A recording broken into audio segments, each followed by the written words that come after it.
Se mantiene. Esta es la historia del general que sometió a Chile a una dictadura militar.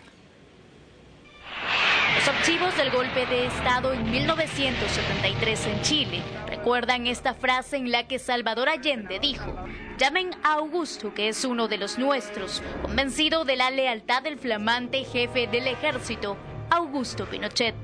Las Fuerzas Armadas y de Orden han actuado en el día de hoy solo bajo la inspiración patriótica de sacar al país del caos que en forma aguda lo estaba precipitando el gobierno marxista de Salvador Allende.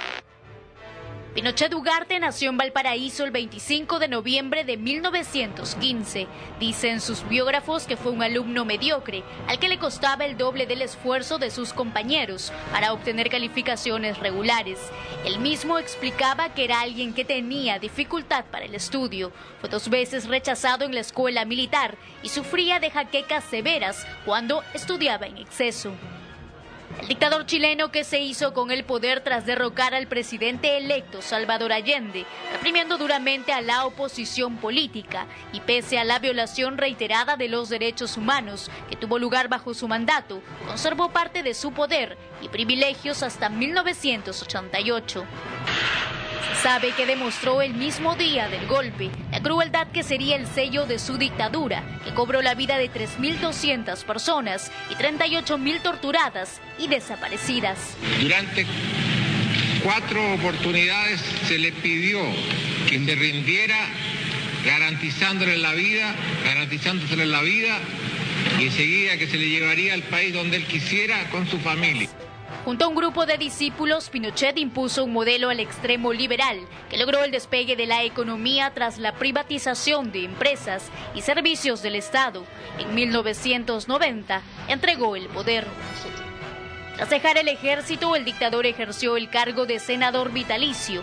Cubierto por esa inmunidad, viajó a Londres, donde fue detenido el 16 de octubre de 1998 por crímenes de lesa humanidad.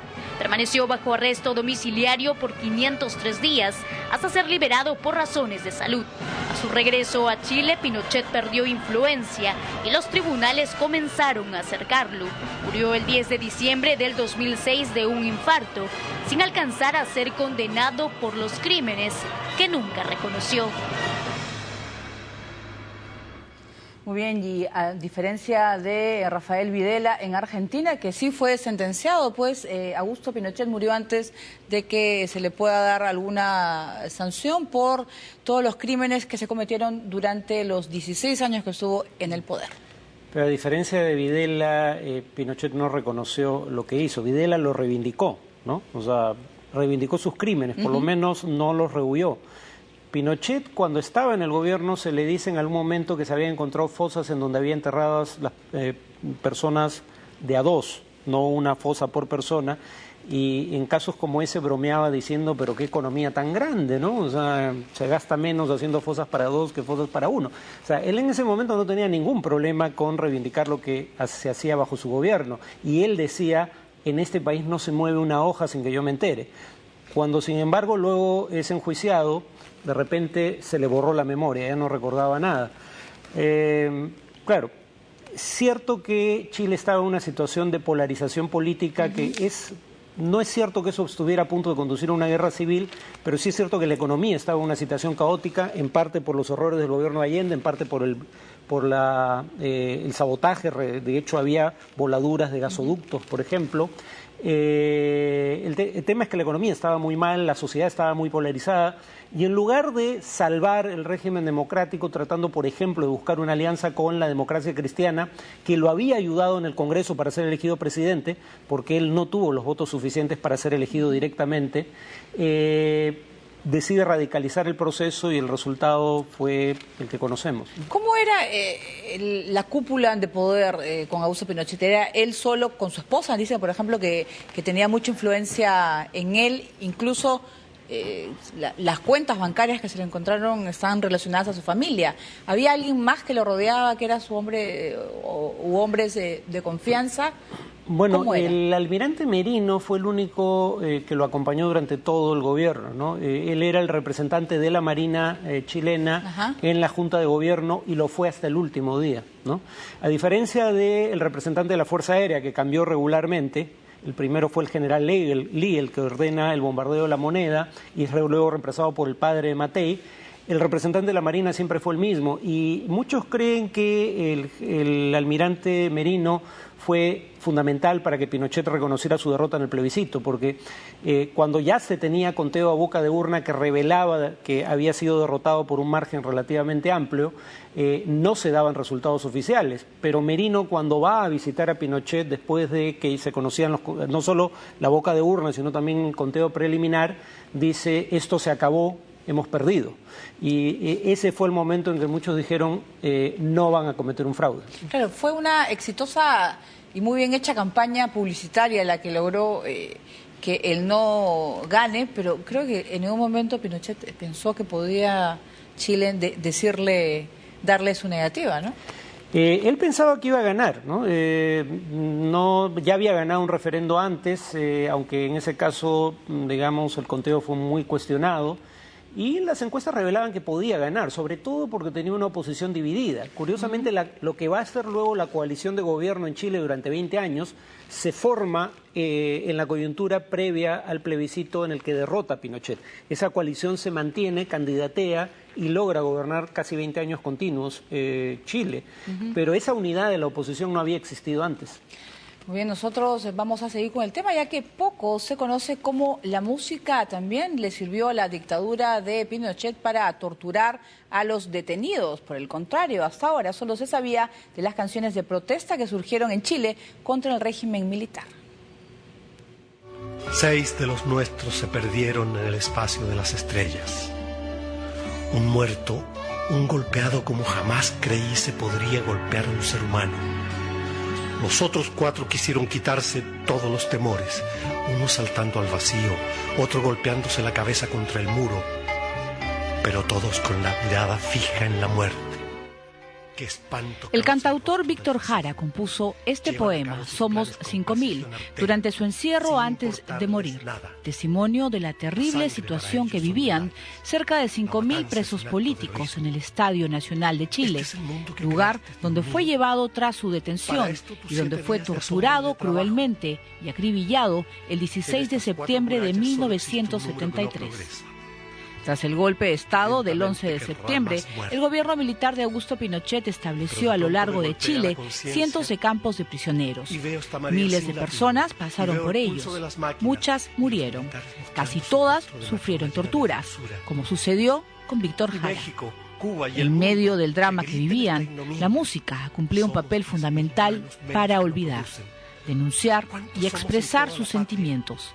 El cantautor Ángel Parra, quien estuvo detenido en el centro de Chacabuco, compuso un disco de esta experiencia.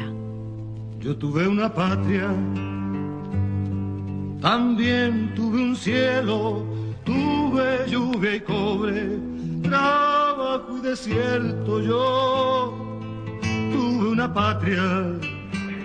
En los años de la dictadura, grupos como Quilapayún, a través de su música, denunciaba la opresión, la desigualdad y abusos.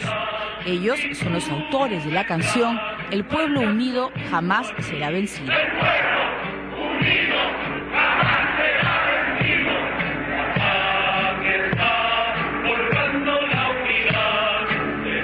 Quilapayún vivió en el exilio durante los años de la dictadura, pero después, en Francia, continuaron con su música y con la protesta.